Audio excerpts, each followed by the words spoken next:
El tema que quiero compartir con ustedes lleva por título Cuando todo se pone en contra. Cuando todo se pone en contra. Para eso, por favor, antes de iniciar, les pido que vayamos, por favor, al Salmo número 3, ahí en sus Biblias. Salmo número 3, por favor, sígame. Vamos a leer y a meditar en esta tarde este Salmo.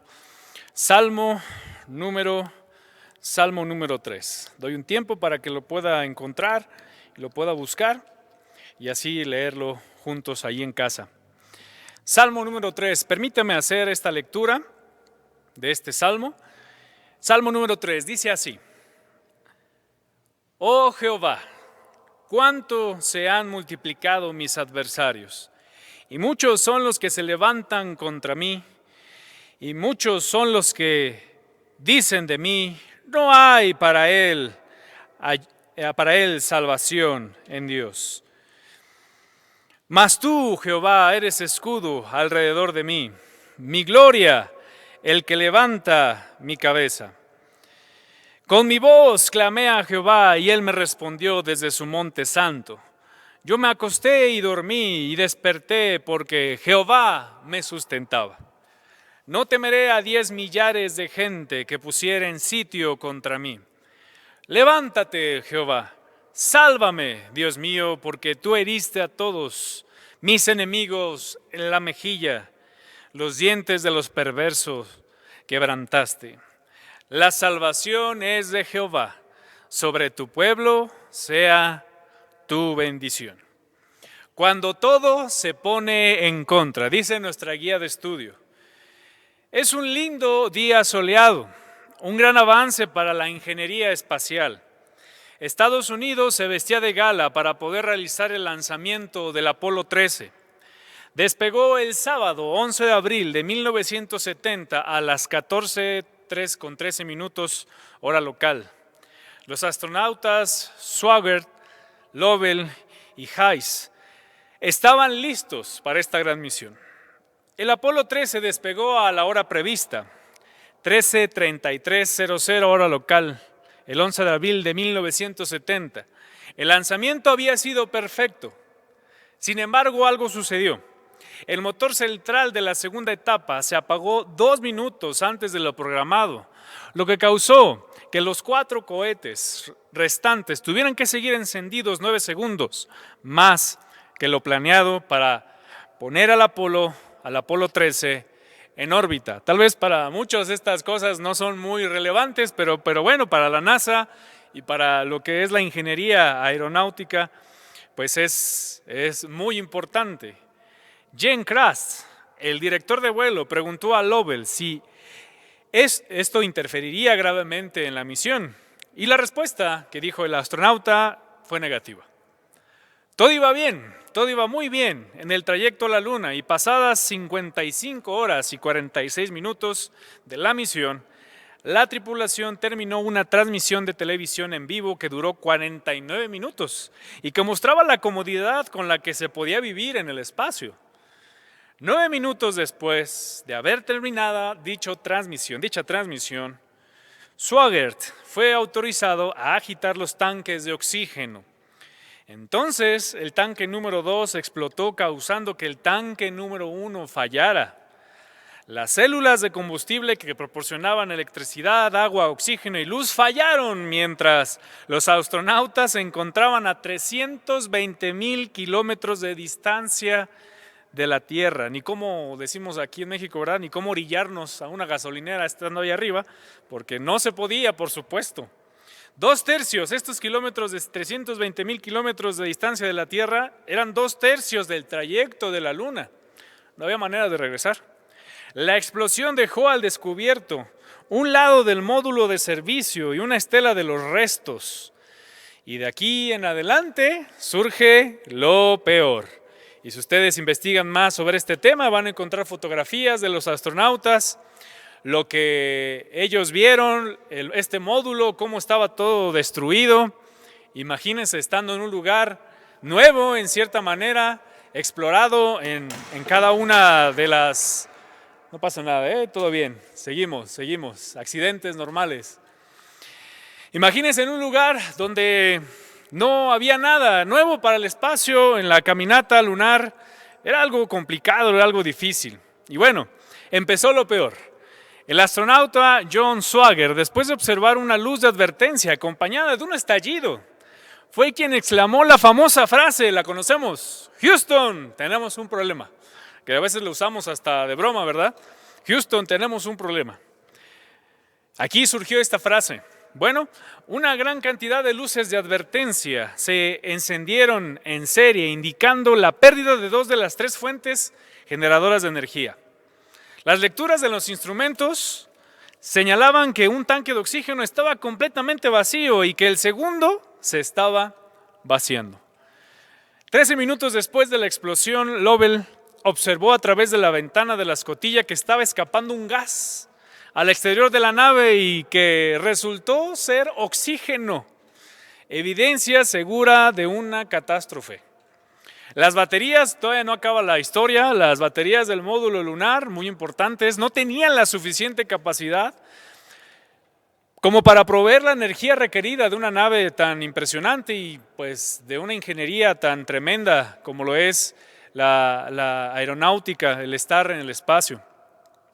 El agua era el otro problema importante. Se estimaba que se quedarían sin agua 5 horas antes de la reentrada a la Tierra. Bueno, eso tal vez para nosotros, repito, no sea muy relevante, pero el hecho de quedarnos sin agua y más en un ambiente diferente donde el cuerpo pues no está muy acoplado a ese tipo de áreas como lo es el espacio, sin gravedad, era algo muy difícil para ellos. 5 horas sin agua era algo terrible y desastroso. La tripulación se deshidrató, como les decía, era algo delicado y todos perdieron peso. Lovell adelgazó 7 kilogramos en unas horas. Eso no es muy común, por supuesto, eso es algo grave. Y entre los 3 perdieron un total de 16 kilos, casi un 50% más de lo que cualquier tripulación anterior.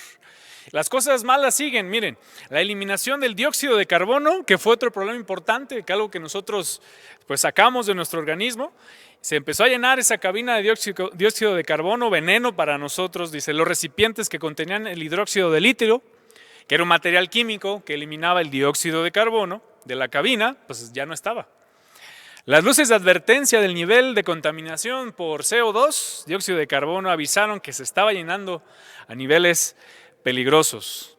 Otro de los problemas críticos era el realizar un encendido de motores en un momento en el que la luna se interponía entre la Tierra y la nave e impedía las transmisiones de radio.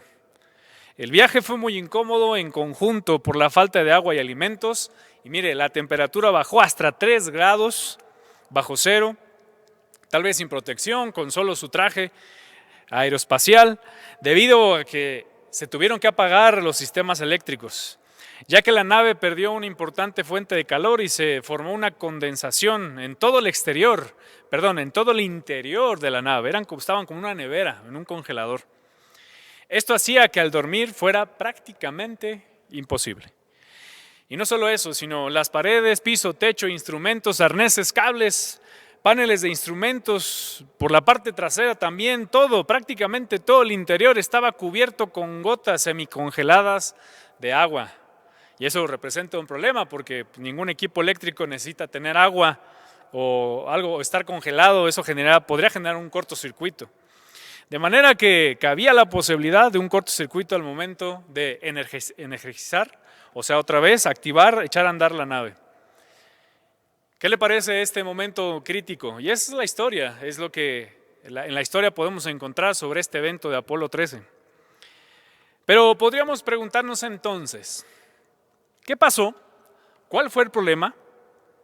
Todo iba bien y es increíble cómo es que todo dio un giro inesperado, tanto que la misión de millones de dólares cambió su objetivo de ir a la Luna, era un alunizaje esta misión del Apolo 13, se cambió de ir a la Luna en tratar de regresar a 3 tripulantes del Apolo 13. Esto, querido amigo y hermano, se asemeja un poco a ciertos momentos de nuestra vida. Nosotros nos preparamos, tomamos buenas decisiones, queremos hacer las cosas conforme a lo que Dios dice en su palabra, pero surgen circunstancias que nos quieren detener de lo que nos hemos propuesto hacer. Vienen tribulaciones, vienen dificultades, quizás personas que pensábamos que estarían de nuestro lado y nos dieron la espalda. Parece ser que surgen adversarios, y estos adversarios pueden ser circunstancias, enfermedades, momentos, circunstancias como lo decía, o mismas personas que se convierten ahora en nuestros adversarios cuando todo iba bien y que nos quieren detener. Todas estas cosas, esta lista que mencioné. Sin embargo, a pesar de esto, déjame decirte, querido amigo y hermano, hay ayuda en la palabra de Dios para las circunstancias difíciles, ya que tenemos las promesas para vencer a pesar de que todo esté en nuestra contra. Como estos momentos que estamos viviendo, que todo parece ser que está en contra y no hay ninguna solución, y quizás hoy tú te encuentras luchando contra adversarios en circunstancias que parecen ser que no hay una solución y todo se pone en contra. Por supuesto, hay que analizar si realmente estamos buscando al Señor y son consecuencias por nuestro pecado y por lo que hemos hecho por alejarnos de Dios. Pero estoy hablando sobre todos esos momentos en el que tú y yo buscamos a Dios, nos acercamos a Él y parece ser que, déjame decirlo así, humanamente hablando, fue la peor decisión, pero no es así. Hay momentos así en nuestra vida donde todo se pone en contra, como estos astronautas que las probabilidades y la estadística dicen no van a regresar, van a morir en el espacio. Y qué muerte tan cruenta, lejos de la tierra, de su familia. Algo similar a lo anterior sobre estas circunstancias difíciles lo podemos ver en el Salmo 3 que acabamos de leer hace un momento. Este salmo fue escrito por el rey David, quien se encontraba en persecución de su hijo Absalón. Si ustedes leen 2 de Samuel 15, del 1 al 14, Absalón se levantó en una rebelión para él proclamarse, por su propia cuenta, claro, proclamarse rey y empezó a perseguir a su padre. Qué impactante, qué terrible que un hijo persiguiendo a su padre y querer derrocarlo del trono y hacerle mal. Por eso David huyó. Y pongámonos un momento en el lugar de David, como decimos, en los zapatos, pero bueno, ahí no había zapatos, en las sandalias de David. Ponte un poquito en el lugar de David. ¿Cómo nos sentiríamos que tu hijo mismo te persiguiera y te buscara para derrocarte y quedarse con, no sé, todas tus posesiones, todas tus riquezas, tu lugar en el trabajo? ¿Qué sentirías tú, papá? ¿O tú, hijo, te imaginas haciendo eso contra tu padre? Entendamos a David un poquito. ¿Cómo nos sentiríamos? Tal vez no nos encontremos en estas circunstancias tan difíciles. Ojalá que no. Pero nos podríamos identificar con las palabras que David dijo, como dice el versículo 1 y 2 de este salmo: ¿cuántos se han multiplicado mis adversarios? Muchos son los que se levantan contra mí. Muchos son los que dicen de mí, no hay para él salvación en Dios. ¿Cuánto nos podemos sentir en ese momento? Que las cosas de nuestro alrededor nos abruman y parecen ser adversarios difíciles.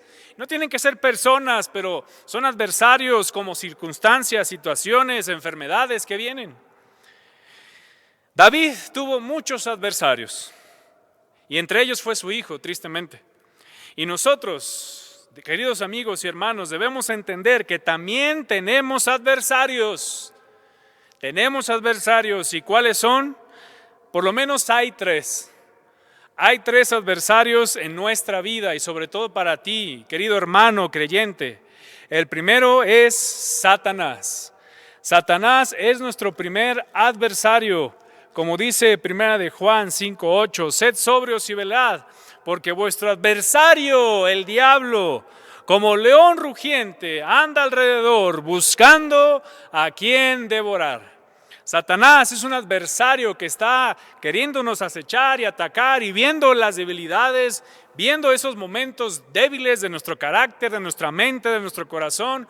Y dice ahí, está como león rugiente buscando alrededor a quien devorar.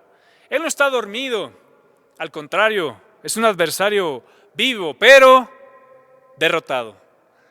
Satanás es un adversario derrotado.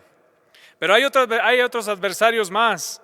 Son sus demonios de Satanás y sus potestades, como dice el libro de Efesios capítulo 6.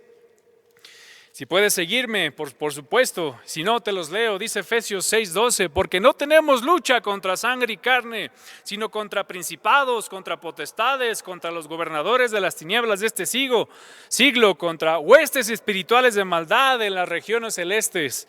Estamos luchando contra los demonios y potestades.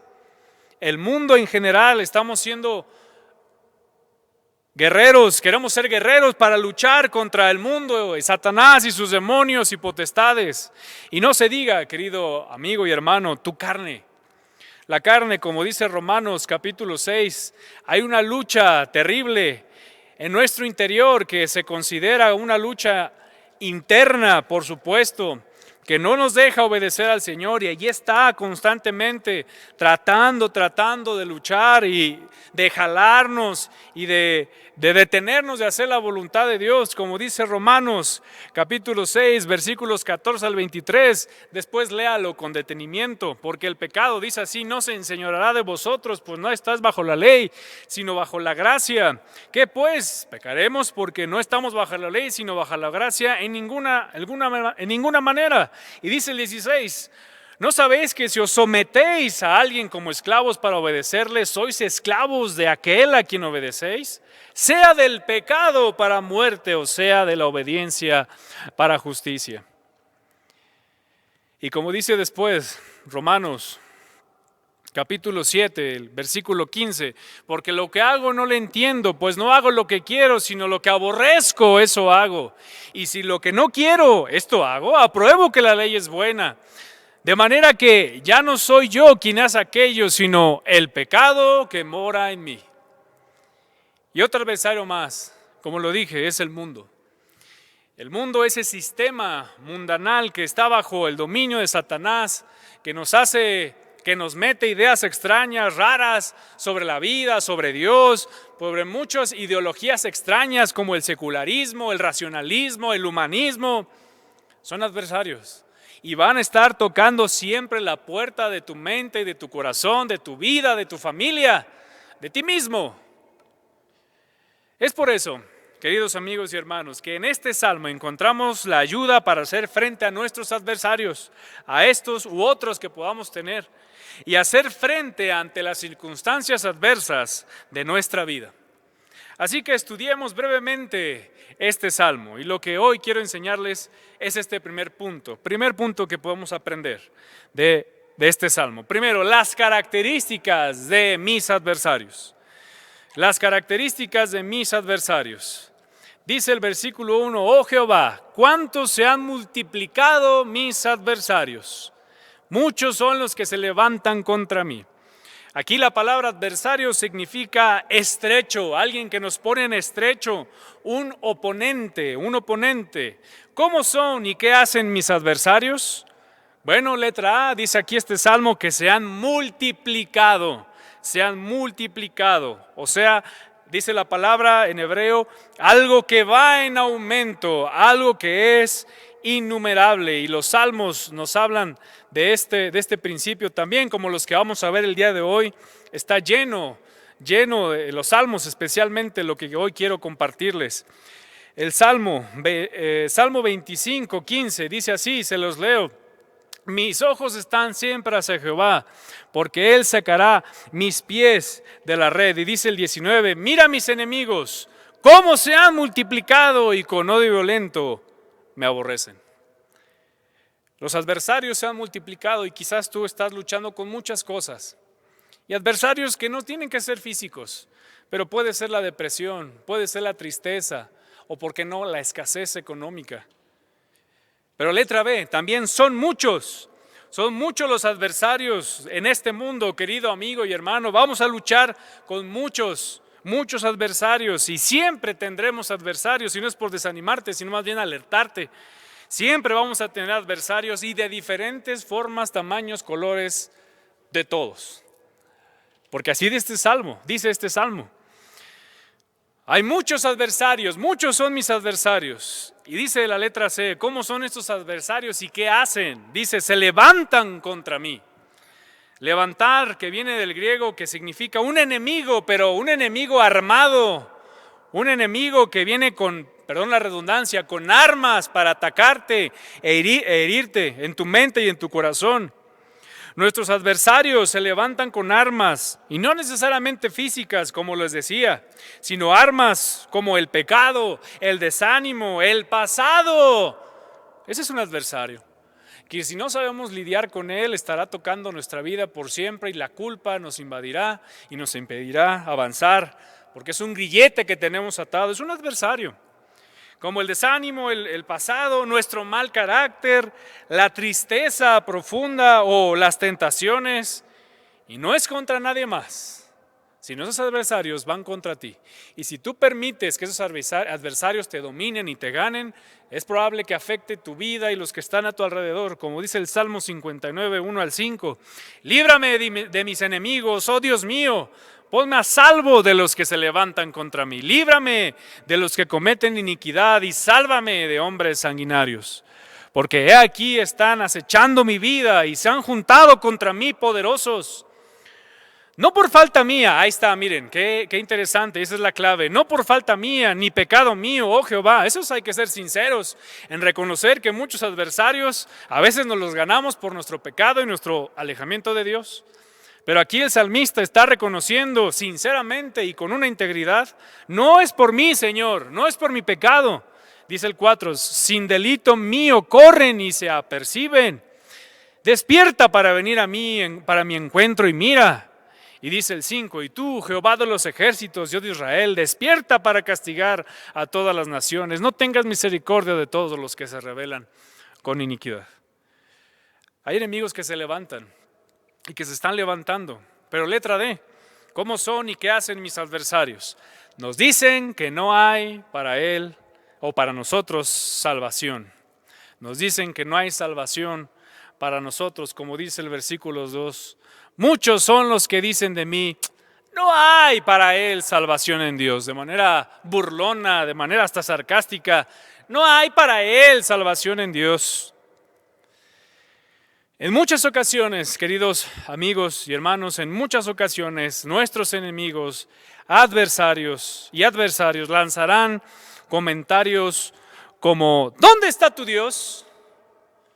¿Ese es tu Dios amoroso, justo, con todas estas circunstancias que están pasando? ¿Dónde está tu Dios? U otra frase que nos pueden decir, ¿qué necesidad tienes para estar buscando al Señor? Mírate cómo estás. ¿Qué no ves la circunstancia que está pasando? Ahí tú andas buscando a Dios. ¿O qué necesidad tienes de estarlo buscando constantemente? Otra frase, uy no, tu Dios ni de esta puede sacarte. U otra, no creo que tu Dios te libre de esto. O pensamientos, esto puede ser una persona, pero también, de nuestra mente, pero también puede ser una persona que está ahí diciéndonos constantemente, o una lucha con pensamientos equivocados de decirte, no vale esto, no vale aquello, por favor, ¿para qué haces lo otro? Mira tu carácter, no tiene sentido invertir en estar buscando a Dios. Así son nuestros adversarios, así son nuestros enemigos, así es Satanás que te intentará robar tu gozo y alegría cuando hay cosas buenas en tu vida y querrán desanimarte, decir, no vale la pena, mira, no te están reconociendo, ¿por qué haces tantas cosas? Así es nuestros adversarios. Debido a las circunstancias que estamos pasando, nos creemos que no hay salida para todo aquello que nos está sucediendo. Es tan abrumador a veces esos pensamientos que decimos, no, es cierto, no hay salvación para mí. No hay libertad de lo que estoy viviendo cuando no es así. Y así se sentía el salmista. Como dice el Salmo 42:3, fueron mis lágrimas mi pan de cada día y de noche, mientras me dicen todos los días, ¿dónde está tu Dios? Y quizás así nos están preguntando en estos momentos, ¿dónde está tu Dios ahorita? Y es el momento de decir con toda convicción, está presente, pero está actuando con la humanidad y Él me ama, pero así como me ama, me va a disciplinar. Él es justo, Él es amoroso. A actuar con toda convicción, pero así son los adversarios. Dirán cosas de tu vida que no son ciertas. Pero también, segundo punto, vimos las características de los adversarios. Así se sentía el salmista. Pero dice después, número 2, las características de Dios contra los adversarios. Aquí hay una gran victoria. Ahí están esos adversarios. Ya vimos sus características. Pero ahora vamos a ver qué es para mí el Señor. ¿Qué es para mí el Señor? Letra A, primero. Dice el versículo 3 del Salmo número 3. Muchos son los que dicen de mí, no hay para él salvación en Dios, dice el 3, mas tú, Jehová, eres escudo alrededor de mí, mi gloria y el que levanta mi cabeza. El que levanta mi cabeza. Primero, letra A, Dios, queridos amigos y hermanos, es nuestro escudo.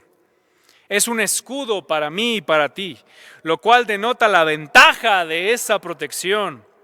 Rescatemos la palabra eres. Eres, como lo dice el salmista, eres escudo alrededor de mí. Está en tiempo presente y no dice fuiste mi escudo o eras mi escudo, sino eres mi escudo.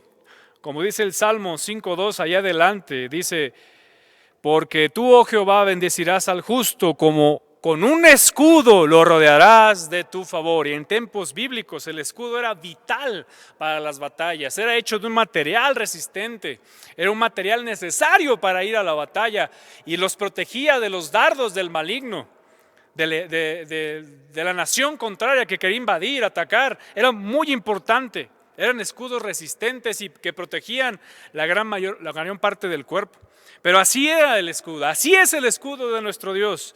Él quiere ser tu escudo y no dice, fuiste mi escudo o eras mi escudo, sino Él es tu escudo si así lo decides. Como dice el Salmo 18.2, Jehová, roca mía y castillo mío y mi libertador, Dios mío, fortaleza mía, en Él confiaré. Y dice ahí, mi escudo y la fuerza de mi salvación, mi alto refugio. Como dice el versículo 30 de este salmo también. En cuanto a Dios, perfecto es su camino y acrisolada la palabra de Jehová. Escudo es a todos los que en Él esperan, los que en Él esperan. Y como dice el Salmo 119, versículo 14, en el punto de que el Señor es nuestro escudo y quiere ser tu escudo. Salmo 119, 114, dice así, mi escondedero y mi escudo eres tú. En tu palabra he esperado. Así es el Señor, es tu escudo. Pero letra B, también está alrededor de mí. Porque dice este Salmo que mas tú, Jehová, eres escudo alrededor de mí.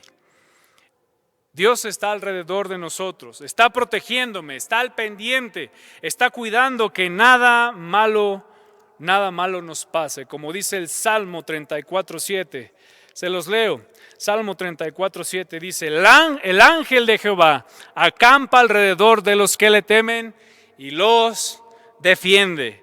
Y como dice el Salmo 62, versículo 7, Salmo 62, 7, dice, en Dios está mi salvación y mi gloria, en Dios está mi roca fuerte y mi refugio. Y más adelante, el siguiente versículo, el 11, que dice así, una vez habló Dios, 2 veces oído esto, que de Dios es el poder. Esa es una realidad. Está alrededor de nosotros, está cuidándonos, está protegiéndonos. Como dice Nahum 1.7, Jehová es bueno, fortaleza en el día de la angustia y conoce a los que en Él confían. Pero también, letra C, ¿quién es para mí el Señor? Pues es mi gloria. ¿Y qué significa gloria? Bueno, viene de la palabra que significa poder, honor. Por más que nosotros luchemos con nuestras propias fuerzas contra esos adversarios, en medio de las circunstancias difíciles, por más que luchemos con nuestras propias fuerzas, no lo lograremos vencer a los enemigos. Se nos van a acabar esas fuerzas, pero con el poder de Dios podemos hacer frente a cualquier circunstancia. Como decía este salmo que acabo de leer, el versículo 11, dice: una vez habló Dios y 2 veces he oído esto, que de Dios es el poder. Por eso dice este salmista, en el salmista del capítulo del Salmo 3, es mi gloria, o sea, Dios es mi poder con el cual puedo hacer frente a mis enemigos. O como dice el Salmo 18:32, Dios es el que me ciñe de poder y quien hace perfecto mi camino. Es Dios quien nos da las fuerzas para seguir adelante. Es Dios el que nos puede sostener en el momento de la enfermedad, de la adversidad, de los problemas que nos aquejan a diario. Es de Dios el poder. Y Él quiere darte ese poder, solo si tú lo aceptas, por supuesto. Pero Él es mi gloria, como lo dice este salmo. Letra D. También, ¿quién es Dios? ¿Qué es para mí el Señor? Bueno, es el que levanta mi cabeza. Es el que levanta mi cabeza. Es muy fácil perdernos cuando las circunstancias, las tribulaciones llegan, los malos momentos en nuestra vida. Todo se vuelve confuso y no vemos el camino del Señor. ¿Recuerdan como Pedro en esa historia donde el Señor va caminando sobre el mar? Y de repente lo ve Pedro y le dice: Señor, si eres tú, manda que yo baje de esta balsa y vaya hacia ti. Y el Señor le dijo: ven. Y ahí va Pedro bajando, caminando en el mar, se bajó de la barca caminando en el mar y dice ahí que al ver el fuerte viento y las olas empezó a hundirse, porque empezó a perder de vista al Señor. Y ya casi Pedro se estaba ahogando hasta que no fue que el Señor lo tomó del brazo y dice que asió de él y lo tomó y lo levantó y le dijo: hombre de poca fe, ¿por qué dudaste? ¿Por qué bajaste la cabeza? ¿Por qué miraste alrededor y no viste lo que yo estaba mostrándote? Que vinieras a mí. Así somos. Cuando vienen las circunstancias difíciles, perdemos de vista al Señor y claro, vemos las circunstancias difíciles, complicadas, y dejamos que nuestra mirada se baje y no de frente al Señor, de frente a Dios. Repito este principio que acabo de leer. Es muy fácil perdernos cuando las tribulaciones llegan. Todo se vuelve confuso y no vemos el camino del Señor. Dios nos dice: mírame, solo veme, por favor. Debemos levantar nuestra cabeza con gozo en el peor de los momentos que pueda haber en nuestra vida, sabiendo que todo nos va a ayudar a bien y nos sostiene. Como dice Romanos 8:28, que todas las cosas nos ayudan a bien, o esto es, conforme a su propósito, son llamados. Todo nos ayuda bien. El Señor nos sostiene.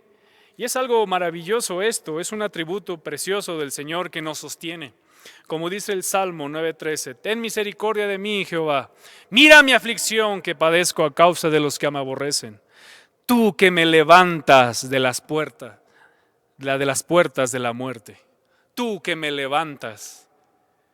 Y como dice el Salmo 18:48, el que me libra de mis enemigos y aún me eleva sobre los que se levantan contra mí. Me libraste del varón violento.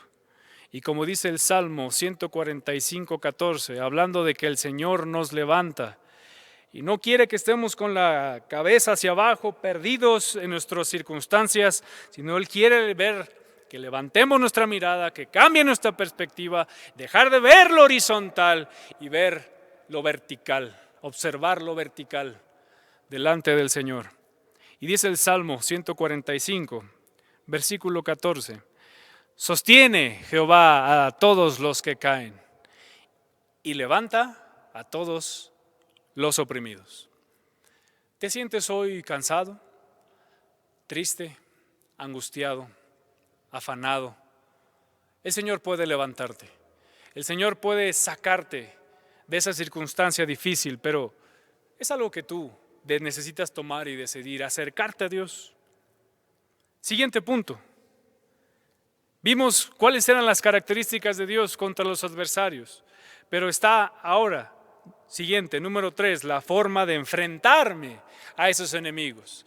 Está la ayuda de Dios y qué bueno, es muy valiosa y con eso empezaremos a seguir adelante con las adversidades y las circunstancias difíciles. Pero ahora viene la forma en cómo vamos a hacer para hacer frente a mis adversarios. Primero, necesitamos orar a Dios, como dice el Salmo 3. Versículo 4, con mi voz clamé a Jehová y Él me respondió desde su monte santo. Con mi voz clamé a Jehová, con mi voz clamé a Jehová.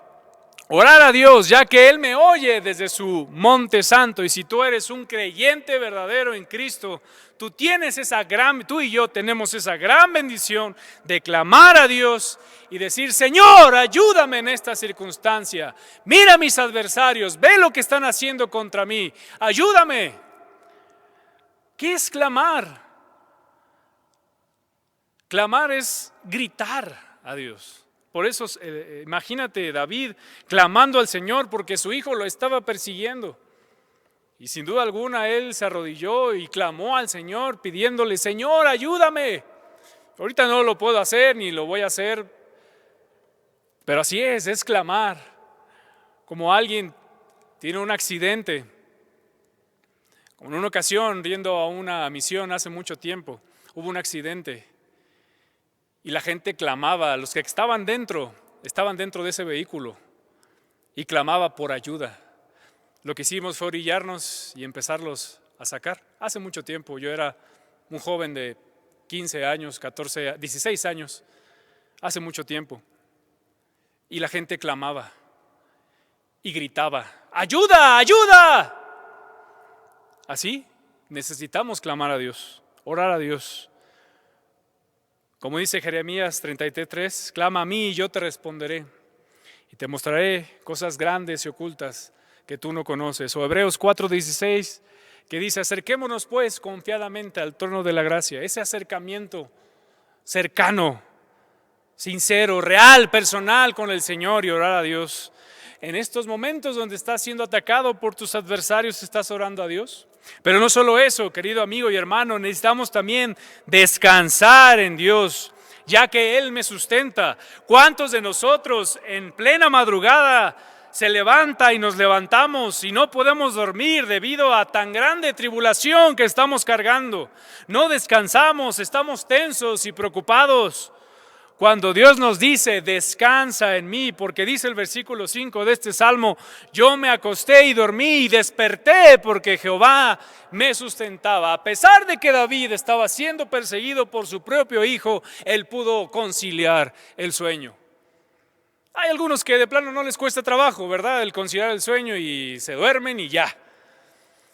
Pero hay otros que las pruebas, las circunstancias, las dificultades, esa ansiedad que todos hemos sentido en la noche, que se siente una presión en el pecho, que te roba el aliento, que no puedes dormir, que duermes, no sé, 1 hora, 40 minutos en la noche, ese insomnio terrible.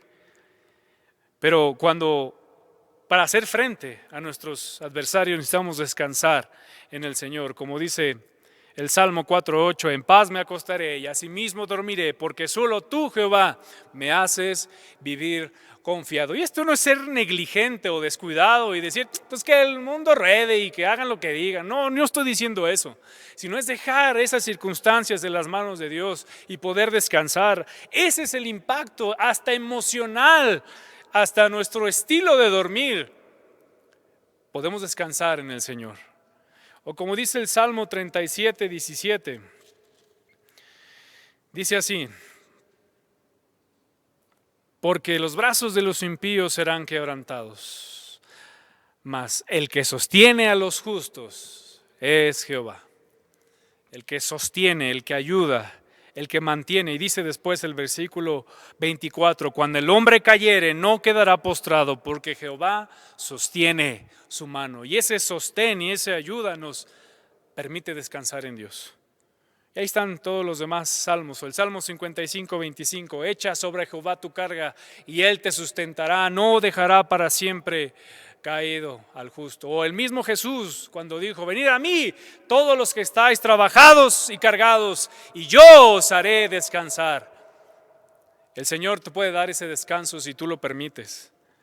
Pero también la forma de enfrentarme a mis enemigos es no temer. Como dice ahora el versículo 6 de este salmo, no temeré a 10 millares de gente que pusieren sitio contra mí. No temeré a esa cantidad de personas que pusieren sitio, o sea, me rodeen y estén ahí casi listos para acechar, para atacar. No voy a temer a ellos. Queridos amigos y hermanos, necesitamos no temer ante las circunstancias. Como dice el Salmo 27, que conocemos, Salmo 27, versículos 1 al 3. Jehová es mi luz y mi salvación. Y viene una pregunta retórica, ¿de quién temeré? Jehová es la fortaleza de mi vida, ¿de quién he de atemorizarme? Cuando se juntaron contra mí los malignos, mis angustiadores y mis enemigos, para comer mis carnes, ellos tropezaron y cayeron. Y dice el 3, aunque un ejército acampe contra mí, no temerá mi corazón. Aunque contra mí se levante guerra, yo estaré confiado. No temer a las circunstancias, a lo que puedan decir, a las adversidades. No hay que temer. O como dice el Salmo 56.3. Salmo 56.3 dice así, en el día que temo, yo en ti confío. Breve este versículo. Hasta a lo mejor ya te lo aprendiste de memoria y ya hoy ya te aprendiste un versículo más. En el día que temo, yo en ti confío. Pero vean qué interesante, en el día del temor es momento para confiar en Dios. Y es probable que esté tocando a tu vida el temor y metiéndote inseguridad y querer moverte y tus influencias, tu dinero. No, tranquilo. Necesitamos confiar en Dios. O como dice el Salmo 118, versículos 6 al 9. Jehová está conmigo. No temeré lo que me pueda hacer el hombre. Jehová está conmigo entre los que me ayudan, por tanto, yo veré mi deseo en los que me aborrecen. Mejor es confiar en Jehová que confiar en el hombre. Mejor es confiar en Jehová que confiar en príncipes. Que nuestra confianza, querido amigo y hermano, no esté en las personas. Y no está mal, no estoy diciendo que no confiemos en ellas, pero que toda nuestra confianza esté en ellos es un peligro. Porque nos pueden fallar, se pueden equivocar, pero el Señor nunca lo hará. Y también, en este punto, necesitamos pedir a Dios que actúe. Como dice el versículo 7 y la primera parte y la segunda parte del versículo 8, levántame y sálvame. Pedir a Dios que Dios actúe en estos momentos. Y dice ahí, pidamos al Señor que Dios actúe conforme a su voluntad y no a la nuestra. Y es correcto decir, Señor, que sea tu voluntad, por favor, y no la mía. Pero miren, no solo el Señor nos da las características de los adversarios, no solo vemos la manera en cómo el Señor está con nosotros para vencer esos adversarios, también el Señor nos da la forma de vencer esos adversarios o circunstancias difíciles, pero viene algo interesante, el juicio de nuestros adversarios, porque dice el versículo 7 del Salmo 3, levántate Jehová y sálvame Dios mío, porque tú heriste a todos mis enemigos en la mejilla y los dientes de los perversos quebrantaste. Dios, querido amigo y hermano, ya tiene un plan para derrotar a nuestros adversarios y terminar con esas circunstancias difíciles. Ya sabe su fin y podemos pedir que Dios, y no nosotros, logre derribar a nuestros adversarios y elimine esas circunstancias adversas. Y no es darle indicaciones a Dios, el decirle, Señor, vas a hacer esto y Señor, vas a hacer aquello. No se trata de eso, sino es depender del Señor y descargar nuestra alma delante de Él y saber que Él va a traer juicio a nuestros adversarios. Como dice el Salmo 5, 4 al 6, porque tú no eres Dios que se complace en la maldad. El malo no habitará junto a ti, los insensatos no estarán delante de tus ojos. Aborreces a todos los que hacen iniquidad, destruirás a los que hablan mentira, al hombre sanguinario y engañador abominará Jehová. Y sobre todo, notemos que también dice, porque tú heriste, mencionándonos que Dios anteriormente ya había derrotado a nuestros enemigos. Y por eso te animo, querido amigo y hermano, haz un recuento en el banco de los recuerdos de cuántas veces hemos ganado gracias al Señor. Haz una cuenta y sabes, la lista será muy larga. Y más, algunas ni siquiera nos dimos cuenta. Pero pronto vendrán ese juicio de los adversarios. Pronto el Señor va a actuar. Él no está de acuerdo con la injusticia, Él no está de acuerdo con el soborno, Él no está de acuerdo con aquellos que hacen el mal, créeme que no, aunque parece ser que está muy callado, pero no es así. Dios va a actuar contra esos adversarios pronto, y si es Satanás, no te preocupes, él ya está vencido, él ya está derrotado y pagará totalmente. Y pronto Dios actuará. Espéralo, por favor. No hagas justicia, no te vengues tú solo. Del Señor es la venganza, dice el Romanos 12:19. Tranquilo, vendrá un juicio. Y por último, el fin de esperar en Dios. Dice el versículo 8. La salvación es de Jehová, sobre tu pueblo sea tu bendición. Y aquí la palabra salvación significa triunfo, victoria. Es de nuestro Dios la victoria, querido amigo y hermano. No son nuestros recursos. Es de Dios la victoria, no es nuestros recursos, no son nuestros conocimientos, ni mucho menos nuestra pericia, y mucho menos ni nuestra experiencia. Es del Señor la victoria y el poder. Y esta victoria y el poder es, por supuesto, a través de Cristo en nuestras vidas. Y por supuesto, a través del poder de su palabra que puede quebrantar cualquier corazón y cualquier circunstancia adversa. Pero es del Señor quien tenemos este poder. Dice 1 Corintios 15:57, mas gracias sean dadas a Dios que nos da la victoria por medio de nuestro Señor Jesucristo. Es el Señor quien nos da esa victoria, o como dice 2 Corintios 2:14, mas a Dios gracias, el cual nos lleva siempre en triunfo en Cristo Jesús, y por medio de nosotros manifiesta en todo lugar el olor de su conocimiento. El poder, la victoria es del Señor, no de nosotros. Así que reconozcamos esto, que de Dios es el poder, de Dios es la salvación y quiere dártela. Y por eso está diciendo esto salmista, la salvación es de Dios. Pero también, letra B, hay bendición en esa salvación. Todos los que tienen al Señor como su Dios, vendrán bendiciones. Como ese Dios personal. Necesitamos esperar entonces y luchar contra nuestros adversarios con estos y otros recursos, ya que lo que pasamos es por poco tiempo. Las pruebas pronto acabarán, los adversarios pronto van a terminar, pronto acabarán, pronto cesarán. Dice el versículo 6 de 1 de Pedro 1, en lo cual vosotros os alegráis aunque ahora por un poco de tiempo, si es necesario, tengáis que ser afligidos en diversas pruebas. Pero sometida a prueba vuestra fe, mucho más preciosa que el oro, el cual, aunque perecedero, se prueba con fuego, sea hallada en alabanza, gloria y honra cuando sea manifestado Jesucristo, a quien amáis sin haberle visto, en quien creyendo, aunque ahora no lo veáis, os alegráis con gozo inefable y glorioso, obteniendo el fin de nuestra fe, que es la salvación de vuestras almas. Hay bendición en esa salvación, querido amigo y hermano. Espera esa victoria, pero hagamos nuestra parte. ¿Recuerdas la misión del Apolo 13? A pesar de lo que sucedió y de todo lo que les comenté en un inicio, que parecía que no había solución, que se les puso todo en contra, lograron volver a casa de manera milagrosa. Eso fue un milagro, que el Señor sin duda alguna estuvo detrás. A pesar de que todo se puso en contra y las probabilidades eran mínimas.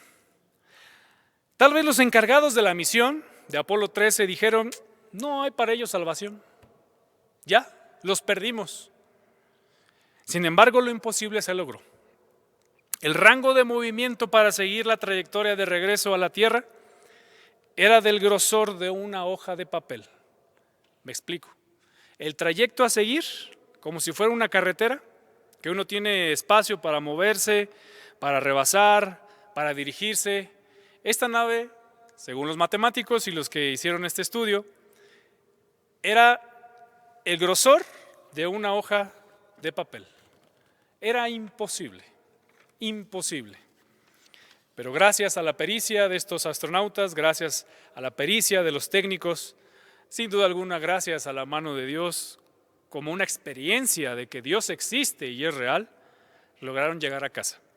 O la reconexión de la comunicación después de la entrada a la atmósfera se hizo 6 segundos después del tiempo planeado. Hay un tiempo, le llaman tiempo muerto, donde se pierde la comunicación con la nave por la entrada a la atmósfera de nuestra Tierra. Se corta toda comunicación.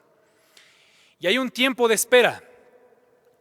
Y tardó 6 segundos. 6 segundos que sin duda alguna se hicieron eternos. Pero después de 6 segundos respondieron los astronautas y dijeron que ya habían llegado.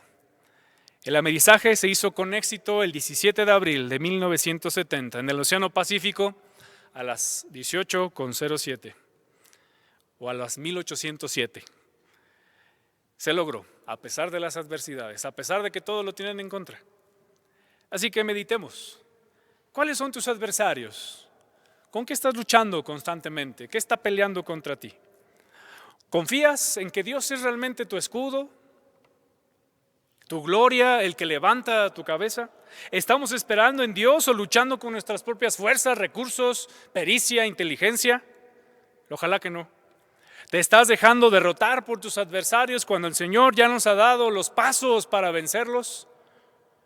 No importa que todo esté en contra, querido amigo y hermano. Tenemos un Dios poderoso y gigante que nos sostiene y nos levanta, como dice Jeremías 20:11.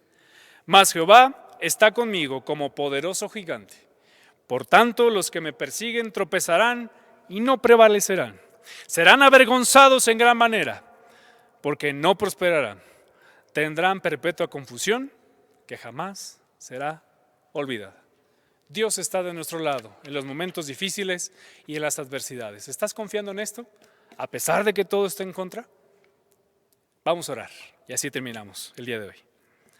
Señor, gracias te damos porque en este salmo vemos algo de lo mucho que nos puedes enseñar para confiar en ti cuando hay adversarios en nuestra vida, en nuestro alrededor, cuando la tristeza, el afán, la ansiedad llegan y tocan nuestra vida.